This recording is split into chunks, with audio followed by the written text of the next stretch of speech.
World cup 2023 का match number 35 जो आपसे चंद घंटे के बाद पाकिस्तान और न्यूजीलैंड की क्रिकेट टीमों के माबैन जनाब बेंगलुरु के मुकाम पर खेला जाएगा। और इस मैच में पाकिस्तान के लिए जीतना उतना ही जरूरी है जितना एक आम इंसान के लिए सांस लेना, क्योंकि अगर पाकिस्तान इस मैच में शिकस्त से दो चार हो जाती है तो फिर पाकिस्तान का वर्ल्ड कप 2023 का जो सफर है वो बेंगलुरु में ही अपने इख्तिताम को पहुंच जाएगा। हालांकि पाकिस्तान ने जनाब 11 नवंबर को इंग्लैंड के खिलाफ ईडन गार्डन्स के तरीकी स्टेडियम में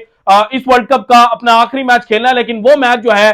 उसका रिजल्ट जनाब उस तरह से पाकिस्तान के जो चांसेस है वो नहीं बना पाएगा। तो इसलिए पाकिस्तान का अब से चंद घंटे बाद शुरू होने वाला जो मैच है ये जीतना बहुत ज्यादा इंपॉर्टेंट है। और इसी मैच को जीतने के लिए पाकिस्तान क्रिकेट टीम ने एक नई हिकमत अमली जो है वो तरतीब दे दी है। फाख्ता ने अब से चंद मिनट पहले जनाब ये खबर जो है वो ब्रेक की है, और जितनी भी पेशन गोइयां की जा रही थी, जितनी भी सोशल मीडिया के ऊपर बातें की जा रही थी कि जनाब शादाब खान चूंकि इंजर्ड है तो शादाब खान की रिप्लेसमेंट के तौर पे पाकिस्तान जो है वो इब्रार अहमद को बुलाने जा रहा है। तो अब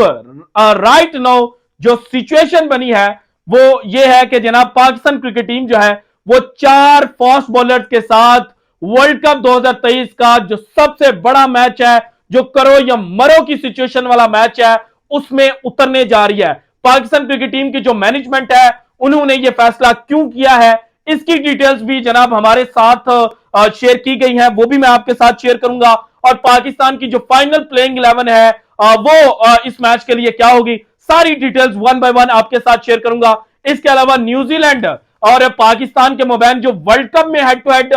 मुकाबले हुए हैं इनमें जीत ज्यादा किस टीम को मिली है और पाकिस्तान को किस तरह से एक जो नफसियाती बर्तरी है वो न्यूजीलैंड के ऊपर हासिल है, ये भी आपके साथ शेयर करूंगा। लेकिन सबसे पहले जनाब साबिक इंग्लिश कप्तान जो है माइकल वॉन, उन्होंने एक वीडियो जो है वो शेयर की और इस वीडियो के अंदर उन्होंने पाकिस्तान के हवाले से कुछ बातें की। और बातें कुछ ऐसी थी कि पाकिस्तान को कहीं ना कहीं एक जो डिग्रेडिंग वे होता है ना उसमें ट्रोल करने की कोशिश की और कहा कि जनाब वर्ल्ड कप जो है वो उस वक्त तक शुरू ही नहीं होता जब तक पाकिस्तान के जो कंट्रोवर्सीज है वो जन्म नहीं लेती, जब तक पाकिस्तान से इस्तीफे नहीं आते तो वर्ल्ड कप का जो असल मजा है वो शुरू ही नहीं होता। और पाकिस्तान को हर वर्ल्ड कप से पहले जनाब जो कुछ इस्तीफे हैं या जो कुछ लोग हैं उनको फारिग कर देना चाहिए। फिर इंजमामुल हक जो हमारे चीफ सेलेक्टर है उनको लेकर बातें की गई, फिर ओपनर बैट्समैन जो इमामुल हक है उनके हवाले से बात की गई और जो तनाज़ात हैं उनको हवाले से पाकिस्तान को डिग्रेड करने की कोशिश की गई। तो यहां पर पाकिस्तान के जो साबिक कप्तान और पाकिस्तान क्रिकेट टीम के प्रोफेसर है मोहम्मद हफीज, उनकी एंट्री होती है और मोहम्मद हफीज ने फिर जनाब एक बेहतरीन जवाब जो है वो माइकल वॉन को दिया और डेविड विली की जो एक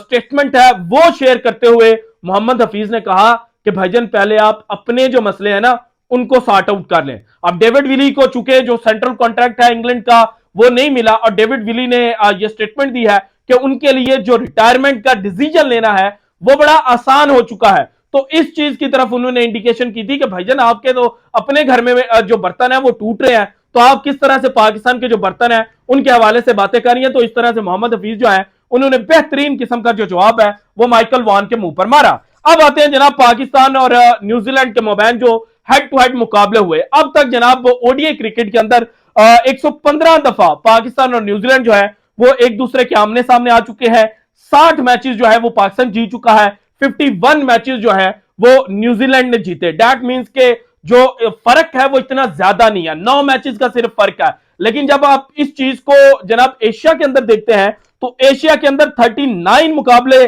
जनाब पाकिस्तान जो है वो न्यूजीलैंड से जीत चुका है और 17 मुकाबले सिर्फ न्यूजीलैंड पाकिस्तान से जीत चुका है और टोटल मैचेस पाकिस्तान और न्यूजीलैंड के दरमियान खेले गए 57। दैट मींस के एशिया में जब आते हैं तो पाकिस्तान को एक क्लियर एडवांटेज जो है वो न्यूजीलैंड के ऊपर हासिल है। इसके बाद जब वर्ल्ड कप को चेक किया जाए तो वर्ल्ड कप की तारीख में न्यूजीलैंड ने सिर्फ 2 बार पाकिस्तान को शिकस्त दे रखी है। एक जनाब उन्होंने 1983 में शिकस्त दी थी और दूसरी शिकस्त पाकिस्तान को 2011 में मिली थी जब रॉस टेलर का कैच जनाब कंसेक्यूटिव बॉल्स के ऊपर छूटा था और फिर पाकिस्तान में जनाब कामरान अकमल जो विकेट कीपर बैट्समैन थे उस वक्त उनको बहुत ज्यादा ट्रोल किया गया था। हालांकि मैचेस है कैचेस ड्रॉप हो जाते हैं, लेकिन उस मैच में जिस तरह से फिर रॉस टेलर ने पाकिस्तान की और शोएब अख्तर की फैंटी लगाई थी तो वो तमाम क्रिकेट शायकीन जो है उनके जहनों में नक्श है। सो ये 2 मुकाबले जो है वो न्यूजीलैंड जीत चुका है, जबकि इसके अलावा 7 मुकाबले जो है वो पाकिस्तान जीत चुका है। टोटल 9 मुकाबले वर्ल्ड कप की तारीख में पाकिस्तान और न्यूजीलैंड के खेले गए, सिर्फ 2 मैचेस न्यूजीलैंड ने जीते, 7 मैचेस जो है वो पाकिस्तान जीत चुका है। और लास्ट टाइम 2019 के वर्ल्ड कप में जब पाकिस्तान और न्यूजीलैंड एक दूसरे के आमने सामने आए थे, तो उस वक्त जनाब जो बाबर आजम है उन्होंने एक सेंचुरी स्कोर की थी और अंडर प्रेशर सेंचुरी थी, और एक मुश्किल मैच बाबर आजम ने पाकिस्तान को जितवाया था। सो यहां पर पाकिस्तान को वर्ल्ड कप की हद तक जनाब जो एक नफसियाती बर्तरी है वो न्यूजीलैंड के ऊपर हासिल है। अब चूंकि जो पाकिस्तान की प्लेइंग 11 है उस पर अगर निगाह डाली जाए, तो उससे पहले मैं आपको बता दूं कि 20 अक्टूबर को पाकिस्तान ने यहां पर मैच खेला था अगेंस्ट ऑस्ट्रेलिया, और पाकिस्तान को यहां पर 368 रन जो है वो पड़े थे, और एक रिकॉर्ड ब्रेकिंग जो इनिंग है वो ऑस्ट्रेलिया के बैट्समैन जो है वो उन्होंने खेले थे। एक रिकॉर्ड ब्रेकिंग जो ओपनिंग पार्टनरशिप है वो डेविड वार्नर और मिचेल मार्श जो है उनके दरमियान लगी थी, और इस मैच के अंदर पाकिस्तान के जो बॉलर्स हैं उनको तकरीबन 19 छक्के जो है वो लगे थे। और यहां पर पाकिस्तान ने पहली दफा उसामा मीर को ट्राई किया था, शादाब खान को रेस्ट करवाई गई थी और उसामा मीर जो लेग स्पिनर है उनको ट्राई आउट किया गया था, लेकिन उसामा मीर को भी इस ग्राउंड के ऊपर मार पड़ी थी। और जो पिच जनाब पाकिस्तान और ऑस्ट्रेलिया के मैच के लिए जनाब बनाई गई थी वो फास्ट बॉलर्स के लिए को फेवर कर रही थी। और उसके बाद यहां पर इंग्लैंड और श्रीलंका का मैच खेला गया, और जो पिच इंग्लैंड और श्रीलंका के मैच में इस्तेमाल की गई वो स्लो बॉलर्स को, जो कटर्स करने वाले बॉलर हैं उनको ज्यादा फेवर कर रही थी। सो इस तरह से अब पाकिस्तान ने चूंकि ये देख लिया है कि पाकिस्तान को हमेशा जो जनाब ऑपोजिशन टीम की स्ट्रेंथ है उस तर्ज की विकेट मिलती है, और अब चूंकि न्यूजीलैंड की जो स्ट्रेंथ है वो स्पिन बॉलिंग की बजाय फास्ट बॉलिंग है, तो इसीलिए पाकिस्तान ये सोच रहा है कि हमें जो विकेट मिल रही है सुबह के मैच के लिए वो जनाब फास्ट बॉलर्स को फेवर करेगी। सो इसलिए पाकिस्तान ने यह प्लान बनाया है कि जनाब हम मजीद किसी स्पिनर को ट्राई आउट करने की बजाय हम जनाब स्पिनर को बाहर बिठाते हैं, बेंच गर्म उनसे करवाते हैं और फास्ट बॉलर के लिए जाते हैं, क्योंकि पाकिस्तान के जो फ्रंट लाइन स्पिनर थे शादाब को मार पड़ी, उसामा मीर को मार पड़ी, और इफ्तिखार जो रेगुलर स्पिनर नहीं है वो बचते रहे हैं। और जब लास्ट टाइम पाकिस्तान यहां पर खेला था 20 अक्टूबर को, तो वहां पर भी जो इफ्तिखार है उन्होंने 8 ओवर किए थे, और उन 8 ओवरों के अंदर इफ्तिखार को गालिबन जो रन लगे थे वो 36 या 37 थे, और सबसे कम इकोनॉमी रेट के साथ या सबसे कम जो किफायती बॉलिंग है, सॉरी जो सबसे ज्यादा किफायती बॉलिंग है या कंजूसी वाली बॉलिंग है वो इफ्तिखार अहमद ने इसी मैच के अंदर की थी। तो पाकिस्तान ने अब ये प्लान किया है कि जनाब इफ्तिखार अहमद को हम 10 ओवर्स के लिए इस्तेमाल करेंगे, और अगर इफ्तिखार को फेंटी पड़ती है तो फिर हम आगा सलमान को भी इस्तेमाल कर सकते हैं, और अगर आगा सलमान को भी फेंटी पड़ती है तो फिर सऊद शकील, फखर जमान भी हमारे पास ऑप्शंस अवेलेबल हैं। सो पाकिस्तान ने जो फ्रंट लाइन स्पिनर था उसके बारे में यह सोच लिया कि जनाब इनको जरा बेंच पर बिठाते हैं, क्योंकि न्यूजीलैंड की जो स्ट्रेंथ है वो फास्ट बॉलिंग है, हमें फास्ट बॉलर्स को फेवर करने वाली विकेट मिलेगी। और इसके अलावा चूंकि बारिश का इम्कान है, फर्स्ट इनिंग में शायद बारिश ना हो लेकिन सेकंड इनिंग में कहीं ना कहीं जो बारिश है वो इंटरप्ट कर सकती है। आज मजहर अरशद साहब जो है जो एक बड़े अच्छा काम कर रहे हैं स्पोर्ट्स के रिलेटेड और क्रिकेट के रिलेटेड, उनसे बेहतर नॉलेज इस वक्त मेरे मुताबिक किसी के पास नहीं है। उन्होंने एक ट्वीट की थी और उन्होंने कहा था कि आज बेंगलुरु का जो मौसम है वो बड़ा खुशगवार था, शाम के वक्त कुछ बारिश जो है वो जरूर हुई है, कल का जो वेदर है वो भी सेम प्रेडिक्ट किया जा रहा है। सो दैट मींस के कहीं ना कहीं जो सेकंड इनिंग होगी उसके अंदर जो बारिश है वो इंटरप्शन कर सकती है थोड़े वक्त के लिए। सो पाकिस्तान ने ये सोचा कि जब बारिश इंटरप्ट करेगी तो बॉल गीला हो जाएगा, गीला होगा तो स्पिनर्स को वैसे ही मदद नहीं मिलेगी, और पाकिस्तान के स्पिनर्स तो वैसे ही वर्ल्ड कप में बुरी तरह से फ्लॉप चल रहे हैं। तो पाकिस्तान ने यह कहा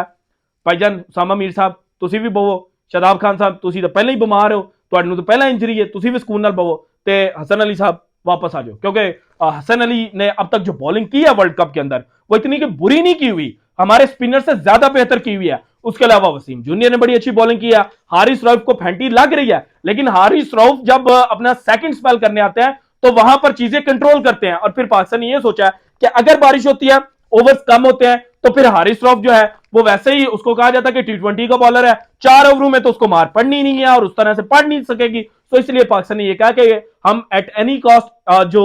हारिस रऊफ है उसको भी प्लेइंग 11 में शामिल करते हैं। वसीम जूनियर रिवर्स स्विंग कर रहा है, और अगर कल थोड़ी सी चीजें उस साइड पे गई तो वसीम जूनियर भी अच्छा इंपैक्ट डाल सकता है। और इसके अलावा हसन अली तो वैसे ही जनाब जो कटर्स हैं उनका इस्तेमाल अच्छा कर रहे हैं, और शाहीन शाह अफरीदी को आप बाहर बिठा नहीं सकते। तो इस तरह से पाकिस्तान ने यह सोचा है कि जनाब हम 4 फास्ट बॉलर्स के साथ इस इंपॉर्टेंट मैच में जाते हैं। इसके बाद अगर पाकिस्तान की फाइनल प्लेइंग 11 देखी जाए जो हमारे पास आई है, जो फाख्ता ने खबर दिया तो उसके मुताबिक ओपनर्स होंगे फखर जमान और अब्दुल्ला शफीक। इमाम उल हक को ट्राई आउट नहीं किया जाएगा। वन डाउन पोजीशन पर खेलते हुए नजर आएंगे कप्तान बाबर आजम। टू डाउन पर होंगे मोहम्मद रिजवान। और फिर नंबर 5 पर, अब नंबर 5 पर ज्यादातर मैचेस जो हैं वो खेले हैं पाकिस्तान की जानिब से सऊद शकील ने, लेकिन जहां पर पाकिस्तान यह सोच रहा है कि नंबर 5 पर हम इफ्तिखार अहमद को इस्तेमाल करेंगे, सऊद शकील को नंबर 6 पर भेजा जाएगा और सऊद शकील के बाद नंबर 7 पर होंगे जनाब आगा सलमान, फिर नंबर 8 पर होंगे हसन अली, फिर शाहीन शाह अफरीदी, वसीम जूनियर और हारिस रऊफ। सो इस तरह से पाकिस्तान ने फ्रंट लाइन स्पिनर्स के बगैर जनाब जो प्लेइंग 11 है वो फाइनल कर लिया। और अगर रात में कोई चीज गड़बड़ नहीं होती, कोई इंजरी कंसर्न सामने नहीं आता, तो फिर पाकिस्तान जो है वो इसी प्लेइंग 11 के साथ मैदान में उतरेगा। और कप्तान बाबर आजम और मैनेजमेंट ये समझती है कि अगर हम अपने 4 फास्ट बॉलर्स के साथ जाते हैं तो फिर हमारे जीतने के जो चांसेस है वो ज्यादा हो सकते हैं। सो अब ये मैच के एंड पर ही पता चलेगा कि पाकिस्तान ने ये जो नया प्लान इतने करो या मरो वाले मैच में ट्राई आउट करने की कोशिश की है, ये जनाब सक्सेसफुल होता है या नाकाम होता है। So this is it from today's episode. अगर आपको वीडियो पसंद आई तो लाइक कीजिएगा, ज्यादा से ज्यादा शेयर कीजिएगा, अपनी कीमती राय का इजहार लाजमी कीजिएगा और अगर आपने अभी तक चैनल को सब्सक्राइब नहीं किया तो कर दें। शुक्रिया, अल्लाह हाफिज।